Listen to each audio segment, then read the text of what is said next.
So hello sa ating lahat. So thank you for having me here.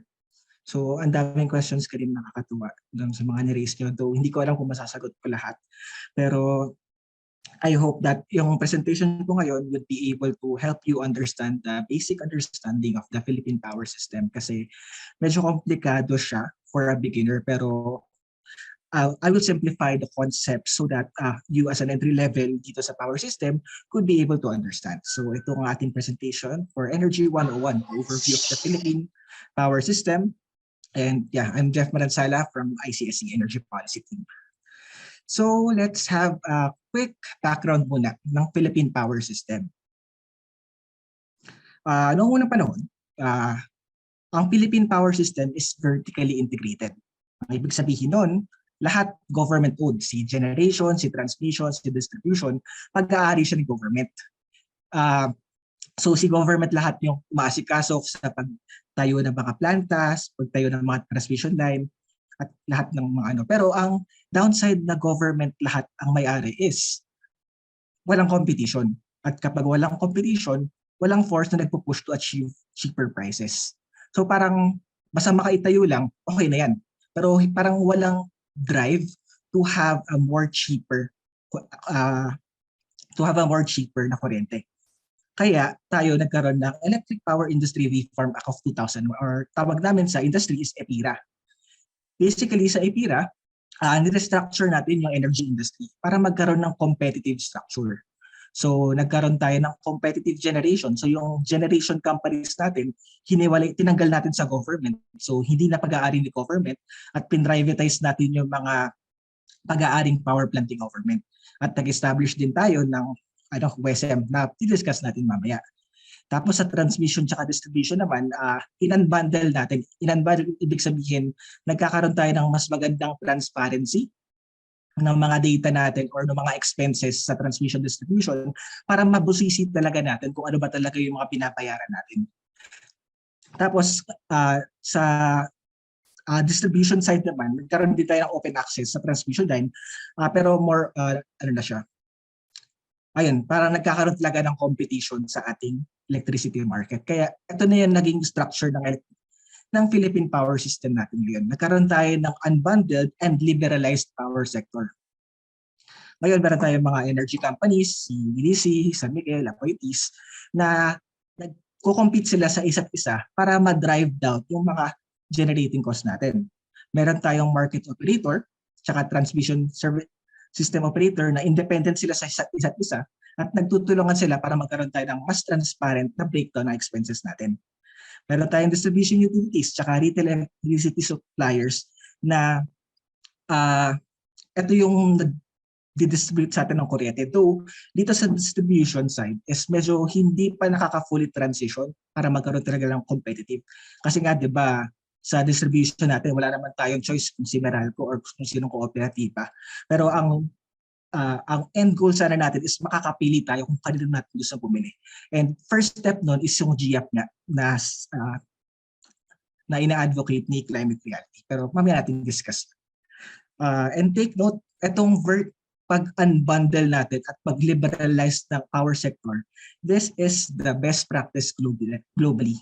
Gusto natin na magkaroon ng competition on all levels sa generation, transmission, distribution kasi nga the competition drives down costs. Drives down yung cost natin sa Philippine power system. So, pinapakita lang nito na maganda yung batas natin, maganda po ang EPIRA. Pero talagang nahihirapan lang tayo sa execution nito kasi meron talagang mga provisions na ang tagal i-implement. Kaya, pero we are getting there. And hopefully, maka-fully transition na tayo sa mga batas na makakapag-support sa energy transition agenda natin.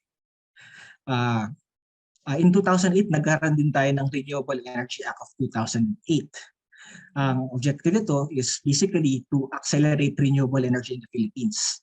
And at that time, noong 2008, ang renewable energy share sa Pilipinas is 35%. Pero it's saddening to note na ngayon, bumaba yung ating renewable share to only 21%.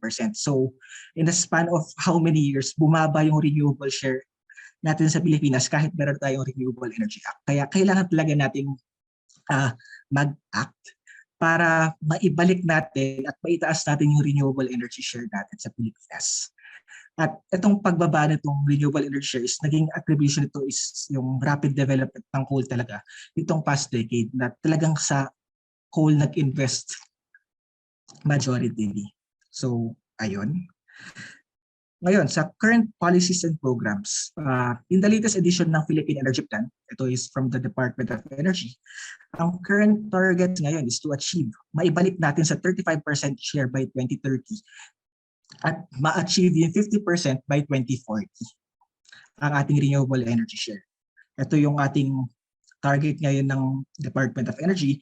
At to achieve this, meron tayong iba't ibang programa. At some of these programs are, una nga, yung Green Energy Option Program na nagbibigay ng choice sa ating mga consumers to pick renewable energy plants. Meron tayong Green Energy Auction Program. So magkaiba si option at auction. Si auction naman is more on sa generator na nagkakaroon tayo ng mga bidding system para mas dumami yung at may incentivize natin na magtayo sila ng mga planta. Meron din yung mga renewable portfolio standards, RE market, at net metering. All of this supports our goal to achieve a higher renewable share in the Philippines.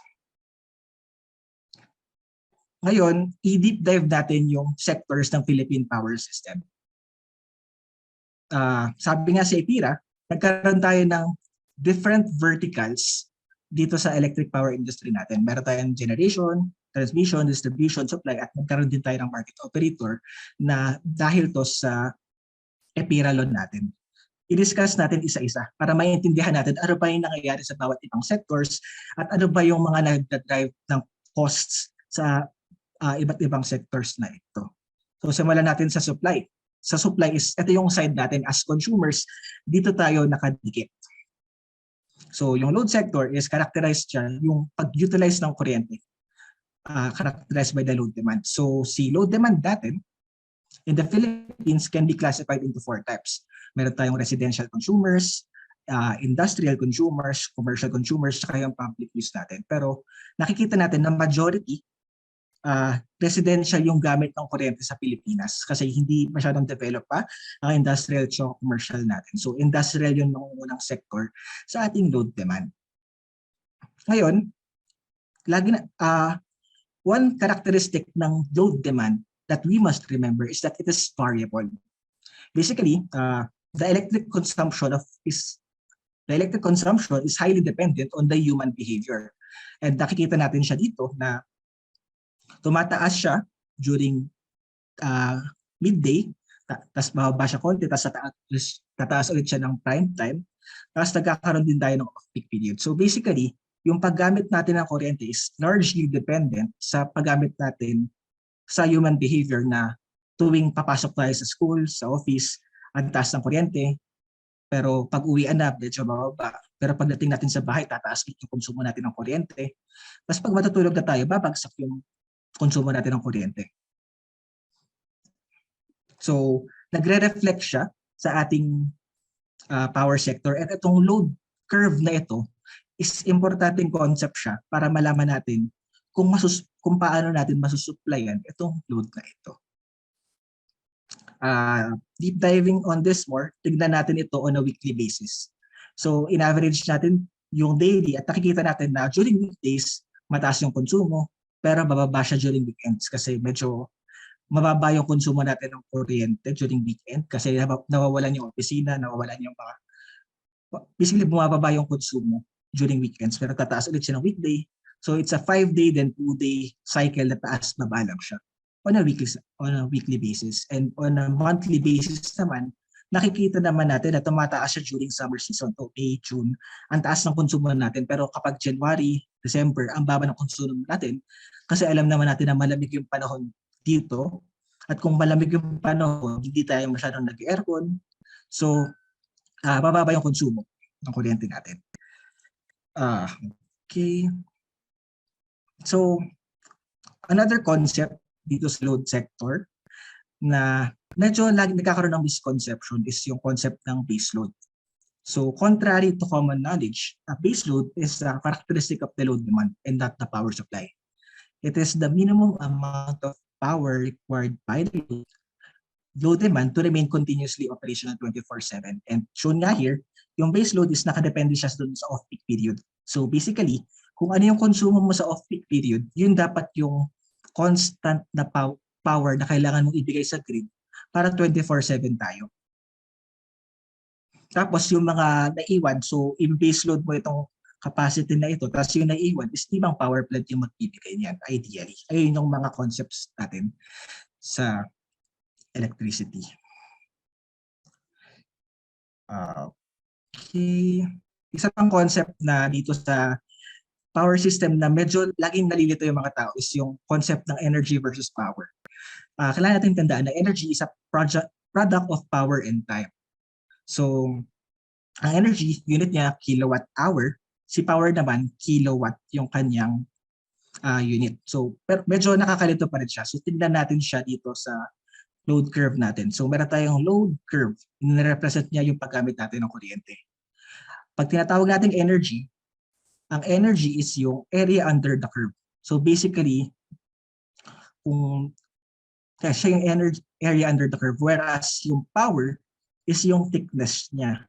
So, ibig sabihin, dito sa example na to, yung power dito na requirement is around 6,000 megawatts. Tapos habang nagkakaroon tayo ng midday peak, tumataas siya ng around 9,000 to 10,000, tapos bababa ulit siya. So power yung nag-change throughout the day.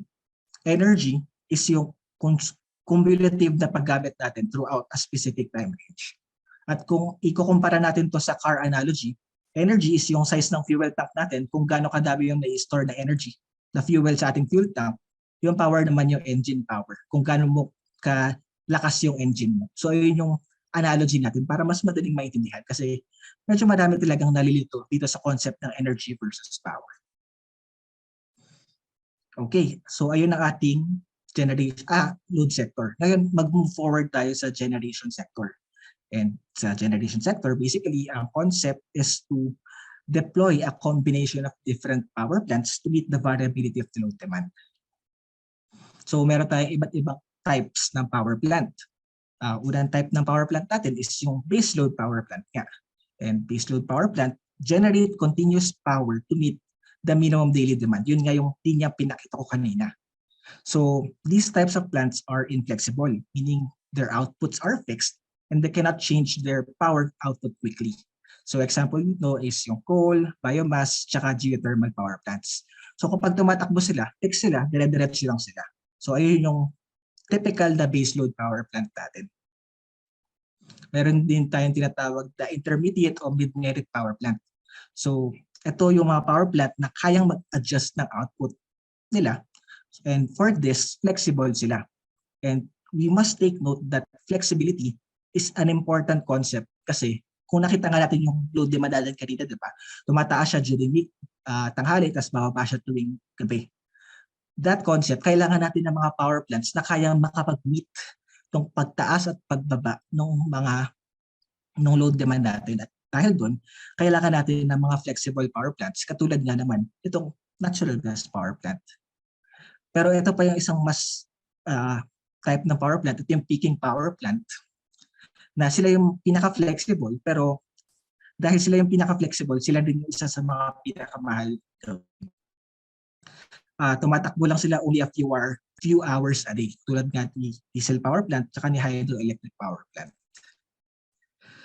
So the concept is, so we have the load curve here. So ito yung load curve na pinakita ko kanina. So base load yung normally sa baba siya at relatively fixed lang siya. Hindi tumataas yung thickness niya, yung power niya. Parang relatively constant siya kasi inflexible siya. Almost constant lang siya throughout the 24-hour period. Si intermediate naman, mas flexible siya. So makita niyo dito yung light gray is medyo manipis siya dito, tapos kakapal siya during kailangan, during peak day, tapos liliit lang ulit siya. Yun yung intermediate na kayang mag-adjust kasi flexible siya. At yung pinaka-flexible nga is si peaking. Kasi si peaking kaya niyang mamatay during gabi kasi nga ganun yung operation niya, flexible siya. Pero dahil namamatay siya ng gabi, is parang mas mahal siya paanda rin in that concept. And yun nga, parang ini-stack lang natin yung iba't ibang power plant to meet the load demand. So what we want is to find the best fit or best combination ng different power plants to meet the load demand. Ayun yung pinaka-concept natin dito sa power system. We wanted to have the right energy mix using different types of power plants to be able to meet the load. Ayun. Ngayon, meron tayong mga bagong types of power plant na nag-emerge ngayon. Ito nga yung mga variable power plants. Itong mga power plant ito is very dependent nga siya sa nature natin sa environment. Tulad nga ni solar tsaka ni wind na nakadepende sa sun tsaka sa wind natin. And dahil nakadepende siya dito, hindi niya kailangan ng fuel, very cheap siya i-operate. Pero yun nga lang, ang pinaka-downside is dependent siya sa weather conditions. Ngayon, dahil wala siyang fuel cost, normally, siya talaga yung pinaka gusto natin i-prioritize sa ating sistema. Kasi una, indigenous siya sa Pilipinas. So hindi na natin kailangan i-import. Hindi katulad ng coal, hindi katulad ng coal or diesel na kailangan natin bilhin sa ibang bansa. At yung pagbili natin sa ibang bansa can be subject to forex, tsaka yung global kung ano-ano nangyayari. So ang daming fluctuations. Pero dito sa solar tsaka sa wind, available siya sa Pilipinas. So what we want to do is every time na nandyan sila, kasi alam natin, ina-acknowledge naman natin na variable sila. Pero what we want is every time na nandyan sila, i-prioritize natin sila kasi nga, libre sila. Libre sila sa Pilipinas at makaka-push siya ng mas murang kuryente para sa Pilipinas. So, ito yung nagiging bagong concept ngayon na si variable renewable energy is siya na pinaprioritize natin sa sistema natin. Dahil sila yung zero marginal cost, thus providing the makakapag-provide sila ng pinakamurang rate ng kuryente. Pero ang downside lang dito sa variable power plants is dahil nga nakadepende sila sa weather, is hindi natin nakokontrol. So hindi natin siya mapupwersa na sumunod dito sa load demand curve. Di ba gusto nga natin ma-meet palagi yung load demand curve. Dito pumapasok yung flexible generation. We want generators that can tumakbo at an instant para i-complement natin yung ating variable renewable energy. Ayun. Sana malinaw siya. So basically what we want to do is to move away from the baseload paradigm and embrace this new concept of prioritizing variable renewable energy because we know that it would lead us to the least cost operation in the system. And isa pa is, di ba naalala natin kanina na si coal is a baseload power plant and the baseload power plant is inflexible. Ibig sabihin, si renewables at si coal does not go together. Kasi renewables needs power plant to complement it that is flexible para mag-fill the gaps dito sa mga hindi niya kailangan. Pero si coal, being inflexible as it is, hindi siya tugma.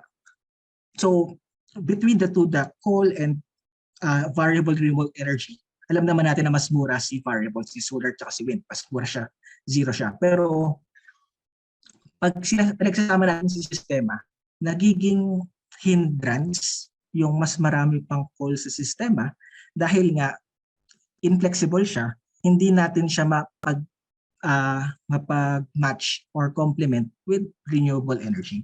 Ngayon, tingnan natin kung ano ba yung current status ngayon sa grid natin.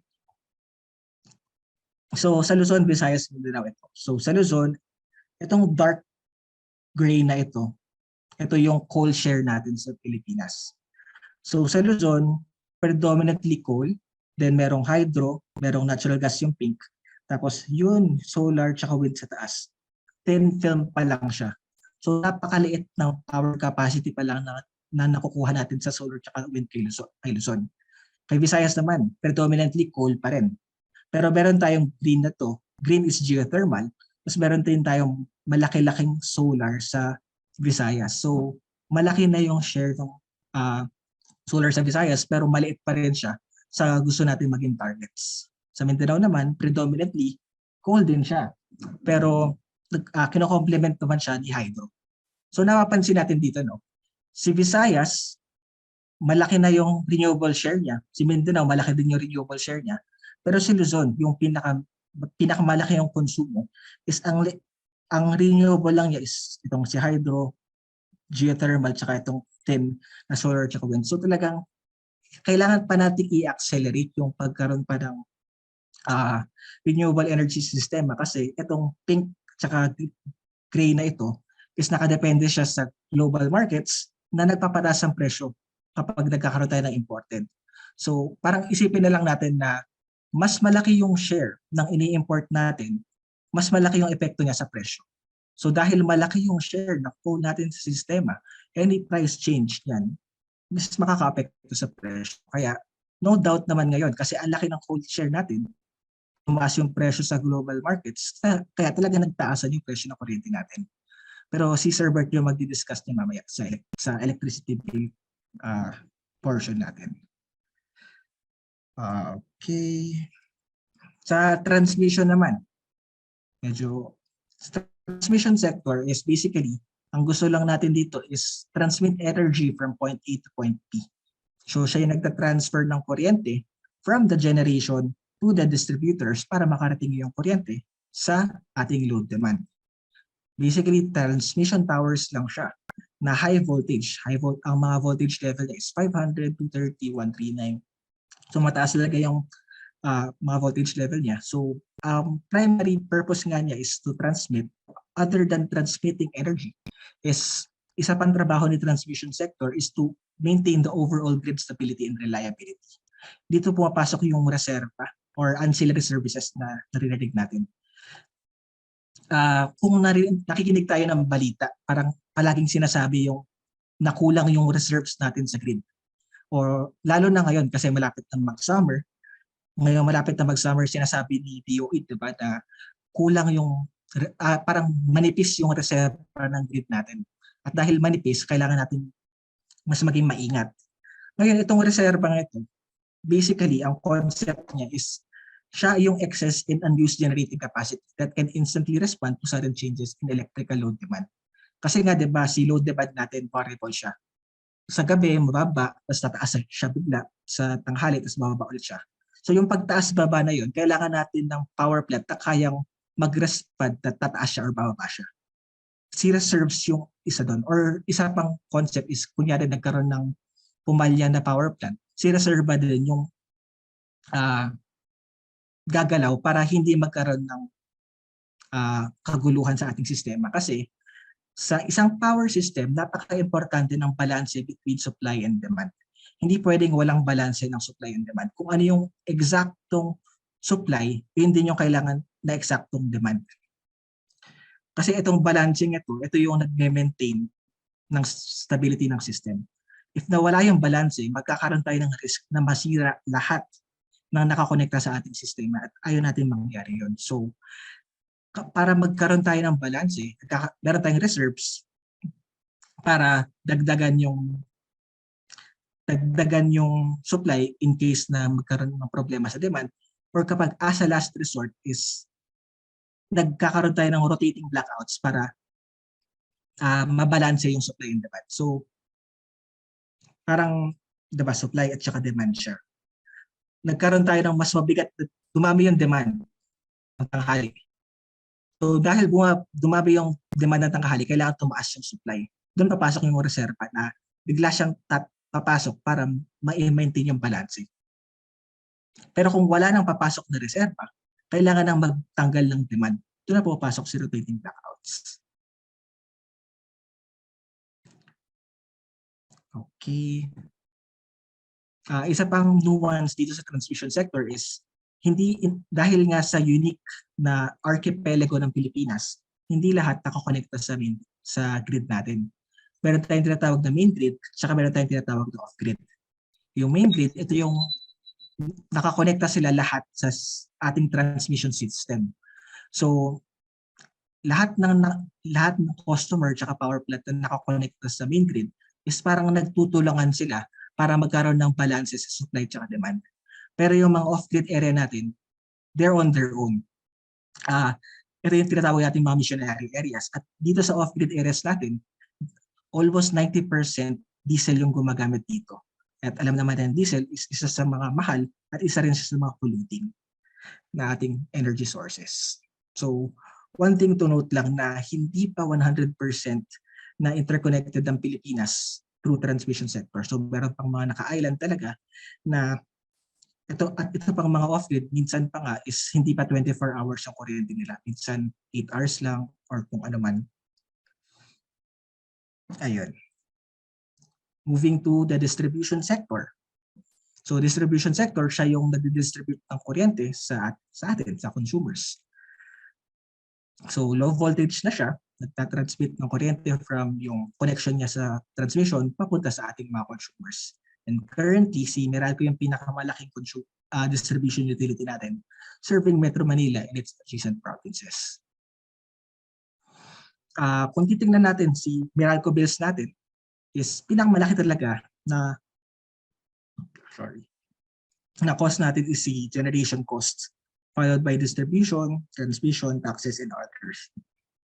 So, with that, masasabi natin na si generation charge ang pinakamalaki at kung ano yung price changes sa ating generation sector is makaka-apekto sa overall rates ng kuryente natin. Deep diving dito sa generation charges, general overview lang to kasi si Sir Bert yung mag-discuss mamaya. Pero basically, meron tayong power supply agreement, meron din tayong spot quantities. Si power supply agreement, basically kontrata siya, nangukontrata sa distribution utility sa mga kumpanya. Tapos meron namang way na real-time nagkakaroon ng presyo, si spot market. At dito ako gusto mag-focus. Pero basically, kunyari ito, kay Meralco, marami silang kontrata sa iba't ibang kumpanya. Ayun yung bilateral contract. At itong mga bilateral or power purchase agreement is dito dumadaan yung competitive selection process or your CSP kung naririnig nyo man yun. Basically, bidding process siya. Nag-bid itong mga kumpanyang to kay Meralco, pababaan sila ng presyo. At kung sino may pinakababang presyo, dun sila makikipag do business. Pero isa pang concept is si spot market. So kapag wala kang kontrata, pwede kang bumili ng kuryente sa ating spot market. So pasok na ako sa spot market. So si spot market or si market operator, siya yung parang oversee siya between generation, transmission, and distribution. Platform siya na nakakapag-trade si generation tsaka si mga distribution utility natin na kahit walang kontrata is nakakabili sila ng mga kuryente sa isa't isa. So the spot market or the wholesale electricity spot market is the centralized venue for trading large-scale buyers and sellers. So basically, palengke siya ng kuryente. And ang maganda dito is real-time siya. Dati, every hour, nagkakaroon ng bentahan. Pero nag-transition na tayo to 5 minutes. So every 5 minutes, nagkakaroon ng bentahan ng kuryente sa ating spot market.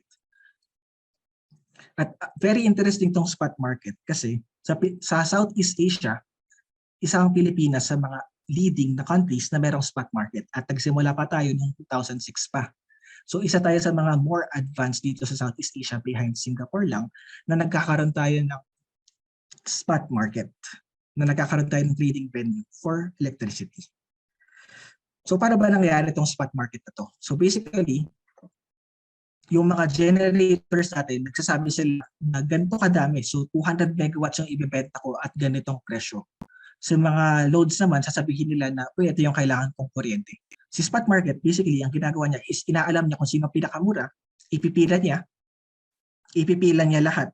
Tapos aalamin niya kung sino yung mga power plant na dapat paandarin. So para siyang ganito. So ipipila niya lahat ng power plant, so solar, wind, hydro, base sa mga presyo nila. So si solar yung una sa pila kasi siya yung pinakamura. Solar, hydro, geothermal, coal, natural gas. So ipipila niya lahat. Ayun, sasabihin ni WESM, ito lang yung kailangan kong kuryente. Kunyari, ito is 10,000 megawatts. So, ito lang yung kailangan kong kuryente. So, lahat lang ng ito ito lang yung papaandarin ko. So, itong rest na coal, tsaka natural gas, tsaka diesel, hindi ko papaandarin yan kasi mahal kayo. Ayaw kong paandarin kayo at this moment in time. At kung anong presyo yung maset, ayun yung babayaran ko sa lahat. Ngayon, medyo puzzling, no? Kasi ang baba ng presyo nito pero ang ibabayad kong presyo is ito. Pero yun yung gusto natin sa market kasi ito yung nagda-drive ng competition sa market. Nagpapababaan sila ng presyo.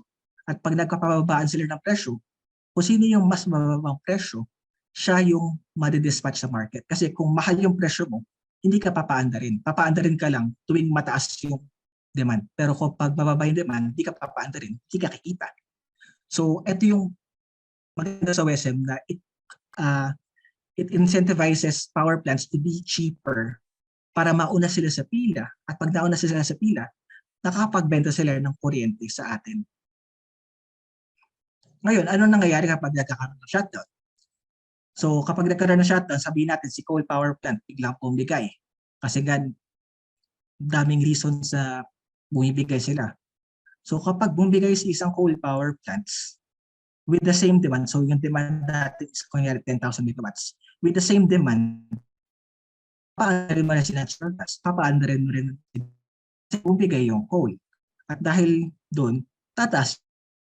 So dito lang yung presyo natin, ngayon tumaas yung presyo natin dahil may bumigay dun sa mga nakapila natin. And ito yung nangyayari sa ating market ngayon. Dahil nagkakaroon tayo ng maraming power plants na biglaan na lang bumibigay, is talagang napupush yung sistema natin. Kasi yung WESM, palengke siya. So it's in the concept of scarcity.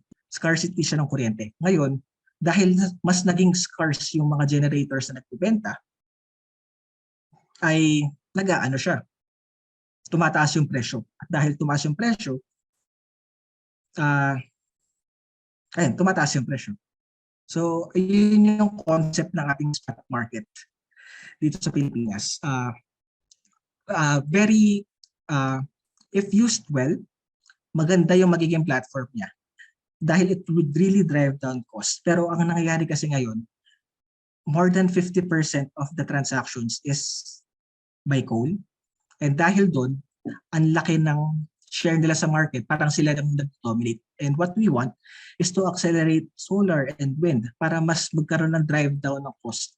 Kasi mas lumalaki yung share nitong solar at wind, mas mapupush yung ating sistema at mas mapapababa natin yung marginal price natin dito sa ating palengke. So, ayun ang ating electric power industry. So, generation, transmission, distribution, supply, and market operator. At yun lang muna ang aking presentation